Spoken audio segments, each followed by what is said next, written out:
This program is sponsored by Dave Stahl. Power on. Power on. It's time to take your place on the starting grid and get ready for Racer Radio. Your host, Dave Stahl, about to take you for a white-knuckled lap around the motorsports industry, covering everything from top-notch national drivers and crew chiefs right down to your local kid racers and racetracks. Watch for the apex, because here comes Racer Radio with Dave Stahl.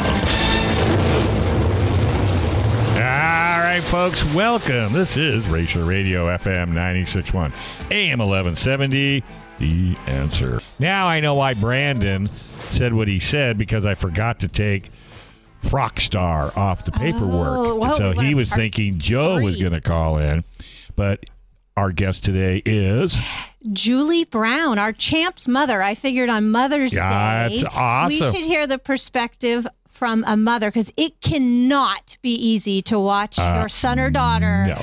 I mean, I'm beside myself when I have to watch. Yeah. I'd much rather be behind the wheel, bashing with the bumpers. And you don't even have any kids. I know, exactly. And so when I have to watch my Barona boys, like, I'm beside myself. Yeah. I'm at the top of the stands, throwing my arms up, jumping up and down, hiding my eyes when it's getting ugly.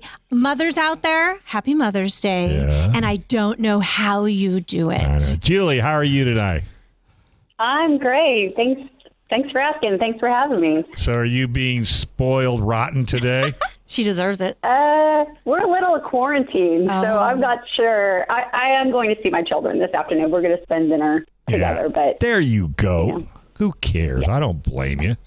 You know, that's great. They've been swapping cooties for a lifetime. Yeah, for a lifetime. yeah, we've been seeing them, and we've been seeing them off and on. So that's all who we're focusing on. It's just our kids, Yeah. and they live together, so that works out really well. See, perfect. So how long have you been a racing mom? Well, my son started racing at 8 years old, and he's 24. Ooh. So 16 years.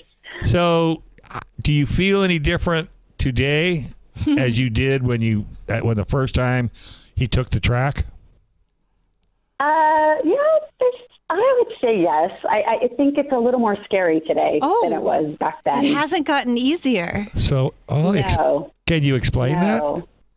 Well, because when you did mini dwarfs, they're on a little track with a little motor, and they're just putting, going 5 or 10 miles an hour. Like, I don't know how fast they're going, but it just seemed okay. I can deal with this. I can live with this. Now they're going 100 miles an hour. He's still my little boy, even though he's grown up. And it's scary. I've seen crashes. I've seen accidents. I've seen him in an accident. To me, it's more scary today than it was 16 years ago. I didn't even think of it that way. You start off putting around, and then all of a sudden he's hanging on for dear life. Yeah. I mean, he moved up to the adult class, the sportsman dwarf, when he was 13. I was wondering about that transition, how that is for mothers, watching them go from a junior driver to now you're up against grown men. Yeah. And women. Yeah. Women. Well, yeah, that was a little scary. That was probably as scary as well. But I felt good because I love the fact that Barona at the time had a sportsman class. Yeah. I really think it's really important for young kids who want to get into dwarf car racing that they need to have that middle, that there's got to be something in between going from mini dwarfs to pro class with the, drivers. Right. I feel your pain. I was there 5 years ago. I'm like, how come there's not a sportsman? I'm just figuring this out. And there's arguments for both sides. But if my 13-year-old son was out there, So Julie, let's see if you. It was great. Yeah. So let's see if you agree with me, because I try when I meet a family and they've got kids. I tell them, look, you need to get your kid in some form of racing. I don't care what it is. You got to get them in racing. Dirt racing, to me, is more fun, and they can have a blast.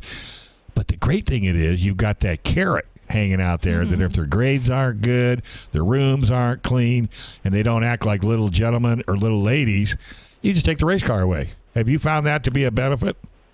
Yes, we were very good at doing that. Yes, it was a privilege, and my son had to earn good grades and be a good sportsman, and yeah, those were all important things, or he didn't get to race. So, nice sportsmanship. It definitely was a good carrot. Mm-hmm. Yeah, see, and people don't realize it. The first thing they think of is, oh, I don't want my baby to be out there. He or she's going to get hurt. With the safety equipment that's required today, that's really few and far between. Yeah, you're going to get upside down on occasion, and you might get hit from the sides, but they're kids, and they're they're in really better shape than I am. I mean, if I get hit in a race car, I'm going to be crippled for a couple of days or weeks or months. Yeah, but there's definitely safety equipment. But you think about any sports. My son played lots of sports, and not just racing. So he got hurt in other sports. He got hurt in soccer and broke his collarbone. Oh. Like a severe break. Oh. So you could get hurt in other sports. This sport actually has more protection than some of the other sports. Very good point. Yeah. So I understand he's a pretty good driver on top of it. Yeah, not bad, huh?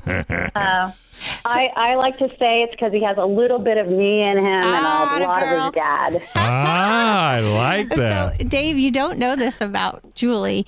She has had to watch her son, her husband, and her son-in-law all race each other all at the same time. Like, I wouldn't breathe from the green flag to the checkered flag. I don't know how you guys do it. So does that make dinners difficult on occasion? No, but it makes it difficult because it's like we always sit girls on one end and guys on the other because they talk racing. Okay. Well, because my point was if one beats the other or, one maybe cuts off another one. So, but they're all pretty good sports. They're not allowed to do that. They're not allowed to do that. They're clean racers. I've had to race all of them as well. But I would imagine maybe if one gets first, second, and then third, respectively, maybe you get the biggest piece of steak versus No, nothing like that. They're all pretty good sports about it. And they're all probably good eaters too, huh? Yeah, not a problem. So, have you ever gotten behind the wheel? No. What do you mean, no? That was short, no. Yeah, I mean, you're supposed to have this little bit of you and your kids, and you say, no. Have you ever wanted to?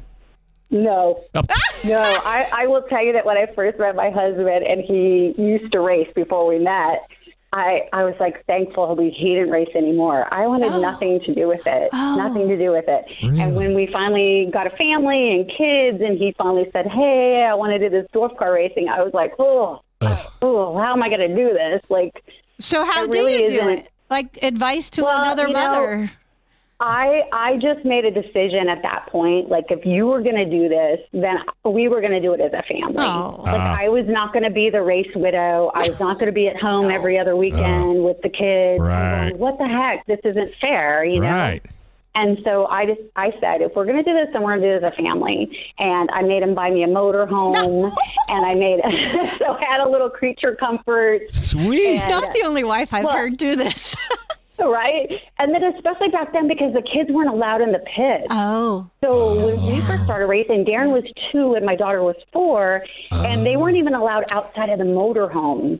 Yeah. So we had to have something like that. Otherwise, there were a couple tracks that made us, my husband had to, drop us off outside the pit. He had to drive in with the motorhome. And then he had to, drop off the trailer in the car and then drive the motorhome back out. It was a real challenge. So I just made a conscious decision that if we're going to do this, we're going to do it as a family. Otherwise, we don't do it at all. That's great. Yes. And that was a great decision as a family. So does your daughter race as well? No. Surprise. See, when my husband brought home the mini dwarf, so Darren was 8, Lauren was 10.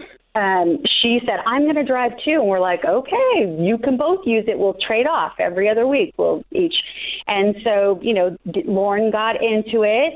And, mini dwarf is really small, and the latch to get in is up above. Right. And as soon as my husband closed the cover, she freaked. Claustrophobia freak. And so that was it for her. But I think she also drove the dwarf car once as an adult, in practice or something. I think she's done it a couple of times. Yeah. But no, she's never. Maybe she gets that piece from me. I'm not sure. Well, I was just going to say, she probably will say no as quick as you just did. No, I don't know. I think she had more desire to do it than I've ever had to do it. But she's out at the track all the time. She makes a good time of it. Mm-hmm. Yeah. Well, if anything, if anybody takes anything away from this interview, is it's a family sport. Yes. It is. And it just makes the family stronger.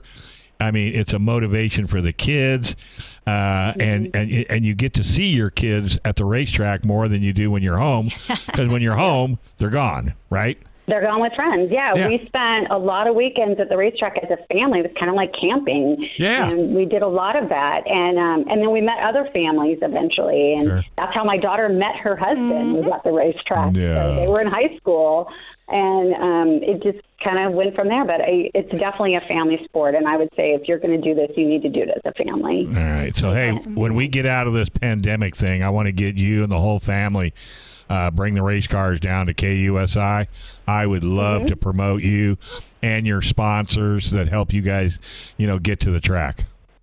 That'd be great. We'd love to. All right. That'd be great. Well, we watch KUSI all the time. Yeah, yeah. Don't you love my matching mask and shirts? I do. All right. Well, It's been great. Brittany's got all my contact info. Have I had you on TV before? No, not me or my husband. I don't think any of us. All right. Well, definitely going to get you guys on because sponsors love that. You want to go ahead and rattle off. Who are your sponsors? Do you know right off the top of your head? Great. I'm going to mess this one up. But my first one is my company. It's SDI Staffing. And then I know Maximal Oil, and I know GB Industries, and I know that those Do you are have a top B&B sponsors. sticker on there? Oh, wait, B&B chassis, yes. Sorry. Since she's brown. Yeah, duh. Part of the B. All right, I'm going to have Brittany send you a Racer Radio sticker that you can put on the race I'll car as sneak well. it on Darren's car. No, that'd be awesome. All right. Yeah, that'd be great. All right. Thank you so much. Well, happy Mother's Day. happy You sound Mother's like Day. a number one mother. I'll tell you, you're She's the best. awesome. Thank you so much. Have All a great right. day. Cool. All right.